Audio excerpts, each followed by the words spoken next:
A Mortal's Journey to Immortality Episode 190. In the previous episode, after escaping the deadly trap of the Moulan spell warriors, Han Li and his group raced through the roaring sandstorm, desperate to break free from enemy pursuit.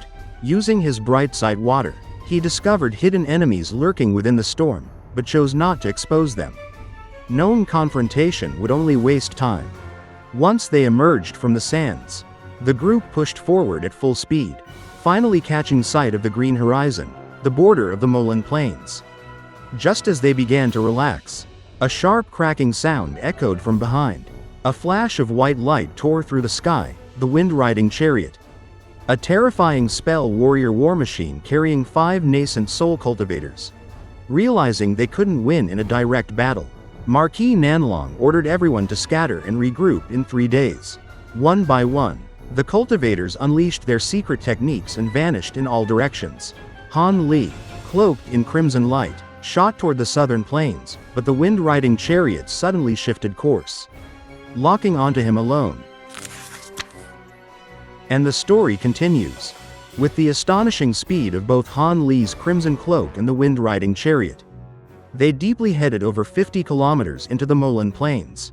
Han Li pushed the Crimson Cloak to its absolute limits, the wind howling past him as his cloak flickered and streamed behind him like a streak of fire. Using his spiritual sense, he scanned the path behind him, only to find the chariot closing in with alarming speed. A flicker of surprise crossed his face. Even at full power, he couldn't shake the chariot. Not only was it keeping pace, but it was actually reducing the distance between them. No wonder the old man surnamed Yun had been shocked to see the chariot. Despite being a mid-nascent soul cultivator, Han Li quickly realized the implications. The Wind Riding Chariot was no ordinary flight treasure, it was a top-grade artifact, nearly unmatched in speed and power. Unless he employed his ultimate evasive techniques, like lightning movement or the blood shadow evasion, escaping would be nearly impossible. Since ascending to Nascent Soul, he had yet to face a cultivator of the same grade in actual combat. Although he trusted his mystical treasures, he still lacked a clear benchmark of his power compared to other Nascent Soul cultivators. Yet, this chase offered a rare opportunity. It was more than a threat, it was a chance to test himself against a true Nascent Soul opponent. Observing the spell warrior in the chariot, Han Li felt a flicker of curiosity. If he could repel or even defeat the warrior, it would be ideal, but if not, he had the thunderstorm wings for a swift retreat. And there was no time for a drawn-out fight. Being deep within the Moulan Plains meant any delay could be dangerous.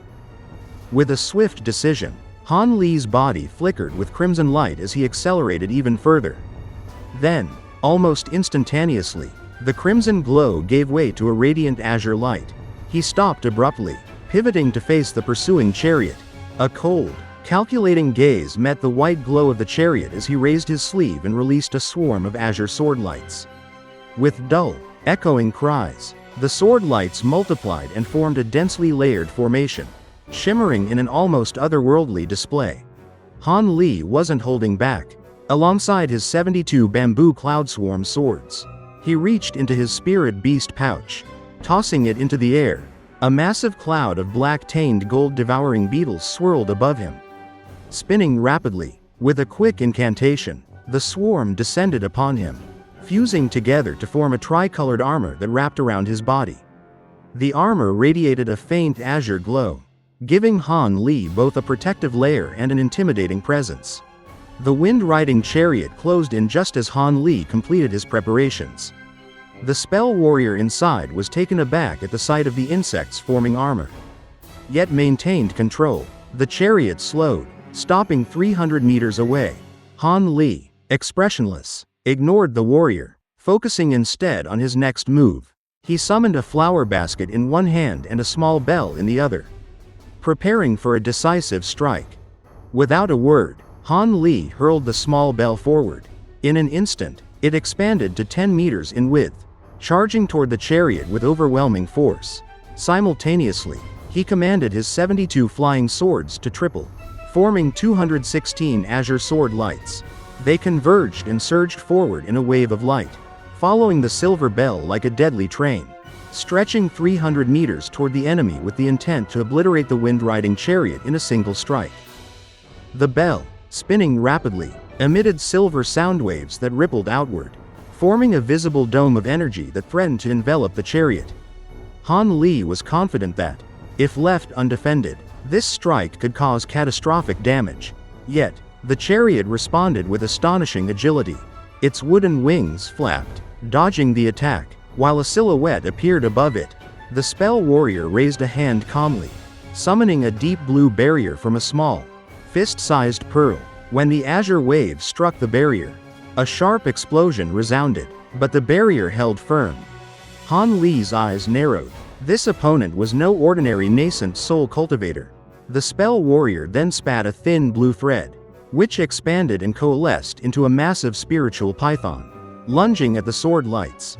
The clash of azure and blue light sent ripples through the air.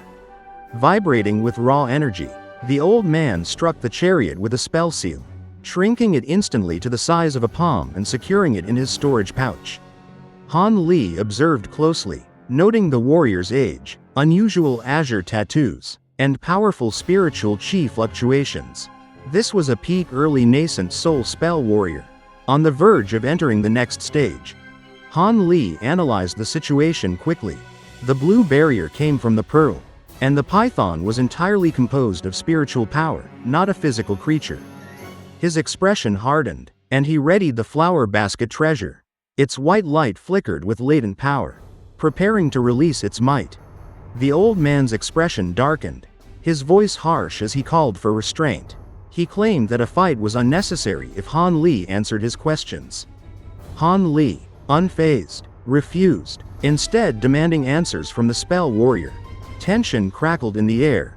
In response, Han Li condensed his sword lights into a colossal azure sword, stretching 100 meters. With lightning speed, the sword struck, severing the blue python while surging toward the old man's barrier. Reacting instantly, the old man tossed the pearl into the air, covering it with his spiritual energy. A vast blue net spread beneath the barrier as he channeled a sphere of light above him, forming an intricate web of defense. With a huge burst of wind, the light barrier was cleaved into two and the sword moved on to strike the huge net underneath it. And that wraps up this episode. In this part, we saw Han Li face one of the most challenging situations of his journey so far, as he was pursued deep into the Moulan Plains by a peak early Nascent Soul spell warrior riding the incredible Wind Riding Chariot. We watched as Han Li pushed his crimson cloak to astonishing speeds, barely able to keep ahead of his relentless pursuer, while carefully assessing the strength and techniques of his opponent. As the battle unfolded, Han Li demonstrated not just raw power, but also his remarkable strategic mind. He summoned his 72 bamboo cloud swarm swords, transformed them into hundreds of layered sword lights, and combined them with his gold-devouring beetles to form a protective tri-colored armor. Every move was precise, calculated, and designed to test both the limits of his abilities and those of his opponent. Yet, even with all his preparation, he realized the spell warrior's strength was extraordinary. The powerful blue barrier, the spiritual python, and the control over the Wind Riding Chariot all revealed the level of skill he was facing. This episode really highlighted Han Li's growth as a cultivator. We saw his patience, his ability to think on his feet, and his willingness to adapt his strategy in the midst of life-threatening danger. It was a vivid reminder that true strength isn't only about how powerful one's treasures or techniques are, but also about observation, judgment, and tactical planning. If you enjoyed this episode, or if you found the intense battle and Han Li's clever strategies exciting, don't forget to like the video and subscribe to the channel. By doing so, you'll receive notifications for the latest episodes following Han Li's ongoing journey. Thank you so much for watching, and we look forward to seeing you again in the next episode.